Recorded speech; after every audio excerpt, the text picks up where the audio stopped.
Bonjour mes chers élèves. Aujourd'hui, nous allons terminer notre leçon sur l'eau et la nature en chanson. Comme on dit, le meilleur pour la fin.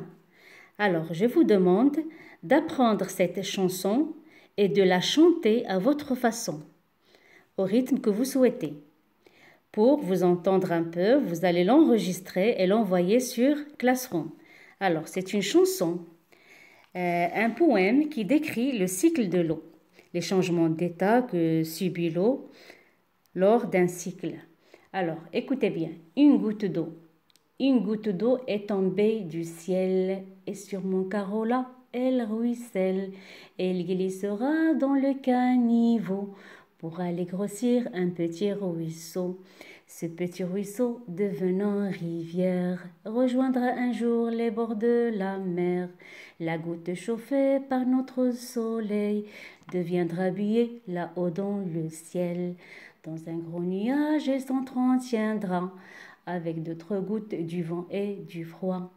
Et puis tout à coup, elle retombera sur mon carreau gris, vous savez pourquoi. Une goutte d'eau est tombée du ciel et sur mon carreau là, elle ruisselle. Elle glissera dans le caniveau pour aller grossir un petit ruisseau. Donc là, on va expliquer quelques mots. On va recommencer. Écoutez bien, une goutte d'eau est tombée du ciel. Vous voyez que la goutte d'eau, elle fait combien? Elle fait le cycle. Ça, c'est décrit le cycle de l'eau. La goutte d'eau est tombée du ciel, bien sûr, sous forme de précipitation, c'est-à-dire sous forme de pluie. Et sur mon carreau là, carreau, ça veut dire ici la fenêtre, les carreaux, les verres de la fenêtre. Elle ruisselle, c'est-à-dire elle coule tout doucement avec un petit fil, ça veut dire le ruissellement de l'eau sur la vitre. Elle glissera dans le caniveau. Le caniveau, ça veut dire c'est là où s'écoule l'eau de pluie dans les conduits qu'on trouve au bord des trottoirs pour aller grossir un petit ruisseau. Le petit ruisseau devenant rivière et après, elle va rejoindre les bords de la mer, il va dans la mer.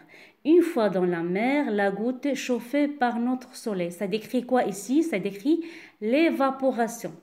Deviendra buée. Ça veut dire quoi buée? Ça veut dire c'est de la vapeur qui se transforme en fine gouttelette. C'est la condensation ou bien la liquéfaction. Une goutte chauffée par notre soleil, ça décrit l'évaporation, deviendra buée là-haut dans le ciel, ça veut dire la condensation ou bien la liquéfaction, la vapeur, c'est le changement de l'eau de l'état gazeux à l'état liquide, deviendra buée là-haut dans le ciel. Dans un gros nuage, elle s'entretiendra avec d'autres gouttes du vent et du froid, avec d'autres gouttes, c'est-à-dire avec d'autres nuages. Et avec le vent et le froid, elle va tomber sous forme de pluie. Et puis tout à coup, elle retombera sur mon carreau gris. Vous savez pourquoi? Eh bien parce que, pour faire quoi? Pour faire un autre cycle va recommencer. Une goutte d'eau est tombée du ciel et sur mon carreau là, elle ruisselle. Elle glissera dans le caniveau pour aller grossir un petit ruisseau. C'est une chanson à apprendre et à réciter en chantant. Envoyez-la sous forme d'une vidéo si vous voulez ou bien d'un audio. Ok? Économiser et moins polluer l'eau. L'eau est la ressource la plus précieuse et la plus indispensable à notre vie. Nous l'utilisons chaque jour pour boire, cuisiner, laver notre linge ou se laver, arroser nos plantes, etc. Chacun de ces usages peut donner lieu à un gaspillage inutile et dangereux. Vous avez sur l'image quelques conseils pour ne pas la gaspiller. On commence par ne pas laisser l'eau couler, c'est-à-dire il faut arrêter l'eau quand on se brosse les dents ou quand on se savonne, ne pas la laisser couler inutilement, faire réparer les robinets. Un robinet qui perd jusqu'à 120 litres d'eau par jour. Ne pas trop arroser, arroser le soir ou tôt le matin. En pleine journée, l'évaporation est forte et ça gaspille de grandes quantités d'eau. Prendre une douche plutôt qu'un bain. un bain consomme 3 fois plus d'eau qu'une douche de 5 minutes. Mieux utiliser les appareils électroménagers, c'est-à-dire il faut faire marcher le lave-linge ou bien le lave-vaisselle seulement quand ils sont pleins. Moins polluer, ne pas jeter de produits toxiques dans les toilettes ou dans les éviers.